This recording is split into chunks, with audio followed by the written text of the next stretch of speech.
என் பேர் முருகன், ஆர்எஸ் மங்கலம். இந்து மத வேதங்களில் எத்தனை கடவுள்களை வணங்க வேண்டும் என்று சொல்லப்படுகிறது? அவர் என்ன கேட்கிறாருன்னா, இந்து மத வேதங்கள்ல எத்தனை கடவுளை வணங்கணும் என்று சொல்லப்பட்டிருக்குன்னு கேட்கிறாரு. அது நமக்கு அதில் உள்ள நம்ம போன விஷயம் கிடையாது, நம்ம ஆராய்ச்சி பண்ணலை.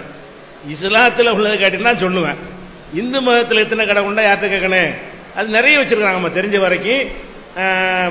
வரைக்கும் சொல்றதா இருந்தால் சிவன் இருக்காரு, விஷ்ணு இருக்காரு, பெண்களில் பார்வதி, லட்சுமி அப்படி சொல்கிறாங்க, முருகன், விநாயகர் அப்படி சொல்கிறாங்க, பாமா ருக்மணி, கிருஷ்ணர்னு சொல்கிறாங்க, கிருஷ்ண பரமாத்மான்னு சொல்கிறாங்க.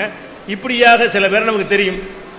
லல்லு பிரசாத் யாதவ் பார்லிமெண்ட்ல ஒருக்கா சொன்னார், இந்தியாவில் மக்கள் தொகையை விட கடவுள் தொகை ஜாஸ்தி, 30 முக்கோடி கடவுள்கள்னு சொன்னார். 30 முக்கோடி தேவர்கள் இருக்கிறாங்க, ஒரு ஆளுக்கு 100 கணக்கில் கடவுள் வருதுங்கிறாரு. யாரு? லல்லு பிரசாத் யாதவ் பார்லிமெண்ட்ல ஒரு தமாசா பேசினார். அப்படி 30 முக்கோடி தேவர்கள்னு சொல்லக்கூடியவங்க இருக்கிறாங்க.